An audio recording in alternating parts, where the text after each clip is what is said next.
Hi, I'm John Isner, and you're Inside Tennis with the Cause. Kurt, first of all, everybody who watches my show wants to know what's going on. How did you get into this price war to get an interview with the Cause? What was the driving force? Was it my jacket matching up with your green seersucker? What was it? Close. I think first and foremost, we're here tonight to benefit the United Way of Aiken County.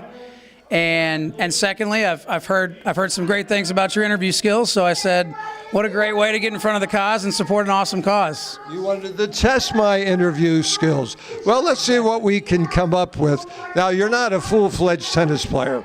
So when you follow sports, what sports do you follow, and where does tennis rank in with your fan sports? You're a fan of what sports in what order?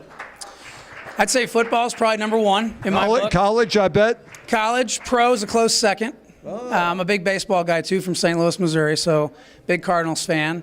I'd give tennis maybe a third or fourth on the list. Well, that's not bad. I know enough to be dangerous. That's not bad in that right. Professional market. Sports has become very business-like.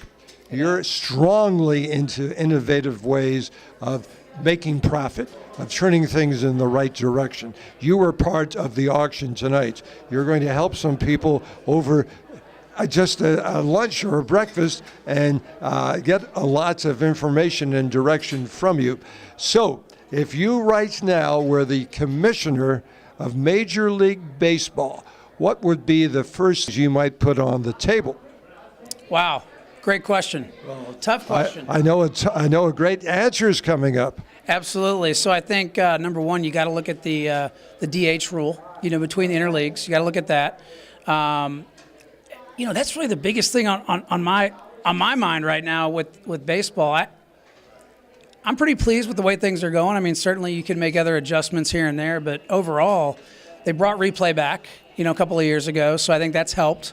Outside of that, I mean, it's an awesome game, and here locally we've got the Augusta Green Jackets, the minor league club. So, but yeah, I say the biggest thing would be, as I said, the DH rule. I'd like to see that change a little bit, make it more interesting when we've got those American League teams coming to National League Park. So that's what I would say I'd change. In the industry, everybody is concerned with time. In our generation, they're trying to truncate or down so it goes faster, trying to truncate sports viewing. How could they reduce the time of 9-inning baseball? Any suggestions, any thoughts, and is it necessary? I wouldn't say it's necessary, although it's difficult. I mean, at the end of the day, let's face it, there's a lot of revenue from a marketing standpoint with Major League Baseball, so you have to account for that with these games, and I think that plays a factor into it and how many breaks they're taking consistently. Certainly, you could institute, some penalties, if you will, if teams are not abiding by certain, time frame requirements. But outside of that, I mean, it's that's part of the game. I mean, that's one of the beautiful things of the game, is that you don't. There really isn't that box, so to speak, like you have with other pro sports. We're in a political world these days. There's no way to deny that. Certainly one of the most political, and the target area is taking a knee at NFL games. Any personal feelings on this? Sure. I think, it's tough for me to really, I guess, take a stance one way or the other. I think that, part of me, respects the fact that you can, in our country, demonstrate and have the right of free speech. The other part of me, if I think about the men and women that served and the friends that I have that are serving in the military, I can see, how they would be, that would be something that would offend them by doing that. So I think that, I can see both sides. I would say that overall, I really don't feel that a sports forum, whether it's college or pro, is really the best venue for that kind of a statement. I think there's other ways to get your statement across than perhaps doing that. Although at the end of the day, they have that right to do that. Whether we agree with that or not, they still have the right to do that. Tony Dungy, the coaching legend, came out the other day, said if he were a coach right now, part of his interview time to bring forth and a venue to use his time to speak out their feelings. Your feelings on that, Kurt?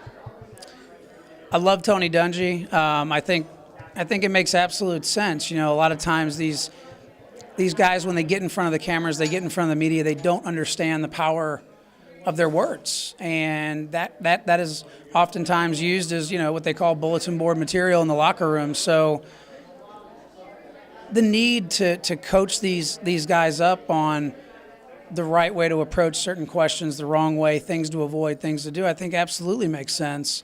And ultimately, I think what's going to happen is it's going to make them, just better folks in front of the media. And of course, we all know that there are times where the media is trying to elicit certain responses, from these players in the heat of the moment, heat of the battle, right after a tough call or a tough game.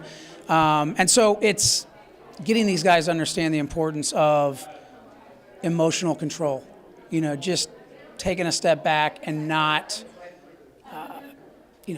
going over the edge in front of the media, because we live in a day and age where everything's recorded. It's all out there for the public to see, whether you like it or not. So, constant documentation. That's exactly right. There's no going back at all. Last good question here for you. Tonight's game, the focus was on tennis. That's right. We're trying to grow this game constantly, getting more people involved, making Sure. it more popular, and it's holding its own. What are some things in your generation, someone who is innovative, is provocatively out there thinking about how can we better something, how can we better tennis, how can we better market it, how could we make it more appealing?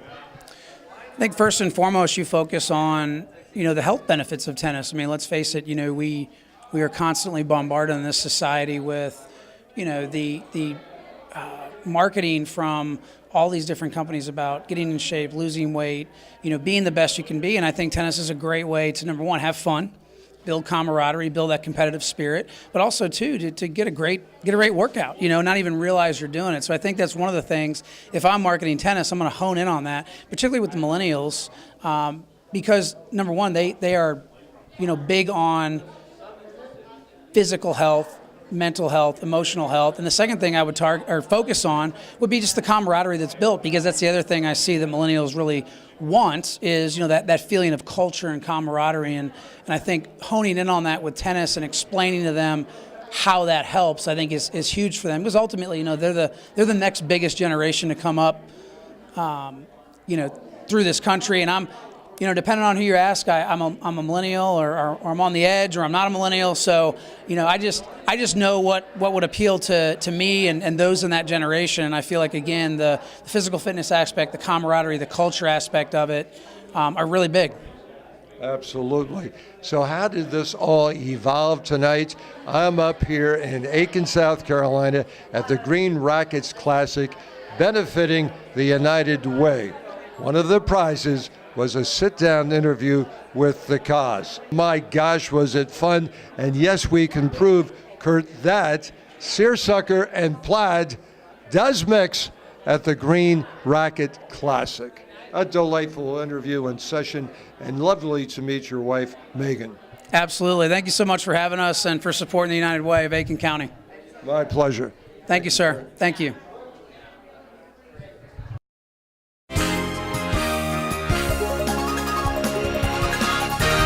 I'm Mike. I'm Bob. You're Inside Tennis with the Cause.